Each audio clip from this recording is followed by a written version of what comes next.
Welcome back to yet another action-packed adventures of Adam and Josh in Broken Heads.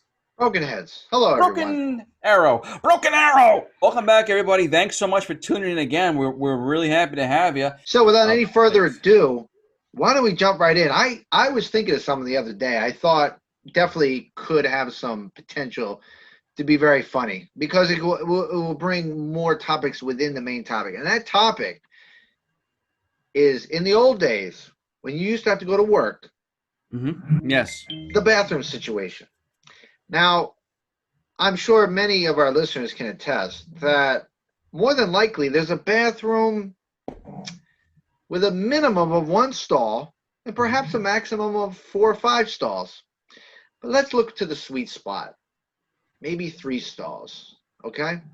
Now, with this topic comes one of the most pure and clean parts of this that one can have when having to go number two. Well, first of all, you said pure and clean, and you're associating it with number two, which is already a little bit off. Well, let me show you why. Let me tell you why I use those words. Please do. There's nothing better on the unfortunate circumstances if you have to take a dump first thing in the morning at work. There is a more than likely chance you will be the first ass to glisten that rim. Assuming it's early in the morning. Well, when you say assuming, I can attest to different times within the morning. Usually the cutoff is 9 o'clock. Yes. At 9 o'clock, the bathrooms are running full swing. You're running to other bathrooms because you can't do your morning business because of that. So between the peak hours of 7 a.m. and 8:30, you're absolutely right. Usually you walk in and no one's been in there, so the lights have automatically turned off. Not only that's a surefire bet that you're in the clear, but for people that work at a company that don't have that, obviously the other factor is the rim is up. It's straight up. You're in a toilet. The chances of that being up the first thing in the morning only signify that it's been freshly cleaned the night before. Or you've got people that are just not used to putting the lid down again after they urine. I'm not going to believe it's that one. Not in the Okay. first thing in the morning, right? No, I agree. I'm just saying there are those folks out there. So yes, we've gotten to work early. We've eaten our oatmeal or whatever we've taken, and now suddenly we've got that feeling with the coffee and everything that we've got to go. We've run to the Yes. bathroom, the lights are off or the lids are up, and we know we've got the whole area to ourselves. So please continue. Well, it's just it almost resembles your own private bathroom at home. Yes. And that, if you can accomplish that in a work environment, you've won, my friend. Yes, You're doing the most intimate of things alone. That's when I get extra cranky when I'm in there by myself and I've got that excitement of, king of the toilets. When someone opens the door. Not to mention, before you even say that part, obviously you're in the honeymoon suite in the bathroom, meaning Correct. the handicap stall. So you have as much room as needed. Your own private bathroom. Now, you were saying. Let's preface this. Well, I'm going to preface this by saying with our company, it's large enough. We know there aren't a lot of handicapped folks that would need that. If that was the case, obviously we would give That's the a good stall. But because we're in a very large campus with a lot of people and there aren't many handicapped, there's a larger stall on the end. Okay, which is the handicap stall, which, as Everybody Adam knows mentioned, what that it is the honeymoon suite. You could, there's a plate you walk in, you can spin around, you can take your jacket off, you can put on a hanger. I mean, you can kick your feet up. There is a lot of room in that particular stall. There's a hanger on the door. Yeah, right. I mean, if you've got a hanger on the door, you're living large. You're living large. And in some cases, even a baby changing terminal. Yes, for those I have mothers seen that have just. Well, that would be a fathers. family bathroom. Anyway, yes. So you were saying, all of a sudden you sit down, you put your cheeks on the rim, the toilet, you're just getting ready, and all of a sudden you hear the door open. And you're like, how can this be? It's so early. Who else needs to do this? Right. And you're actually angry at them because you're invading your privacy, even though, again, it's a multi-stall bathroom with the urinals in it. But so immediately you are giving a rise to two different situations and scenarios. So you're sitting there, you're angry already, but in your mind, is it okay? Are they going to go to the urinal and Yes. urinate and leave, Yes. or are they coming down my way?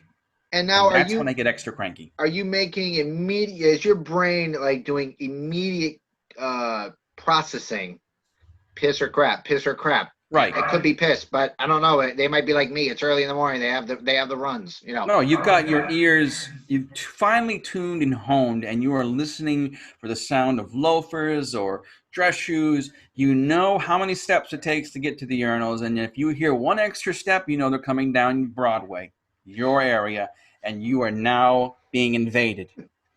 And when they come, and when they come, there is it's happened, and you're probably going to get to this. More times than not. But why is it that more times than not they go right next to you? Well, so what Adam is describing is, again, with our case, there are three stalls along with two urinals.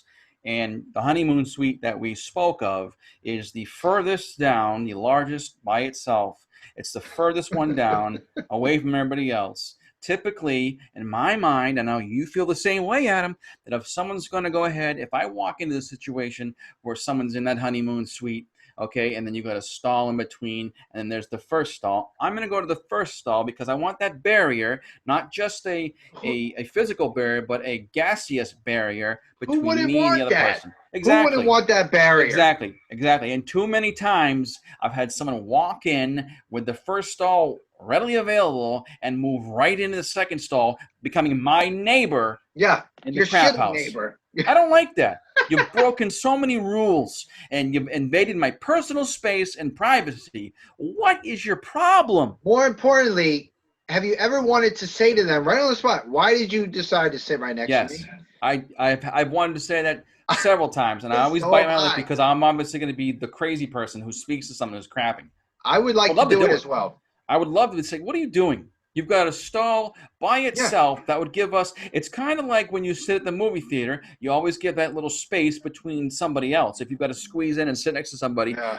if you have the ability to, and only if you have So the annoying. ability to give that extra seat space, well, that's what you're going to do. So it's the Who same thing in likes the that? morning. Who No, likes I, that?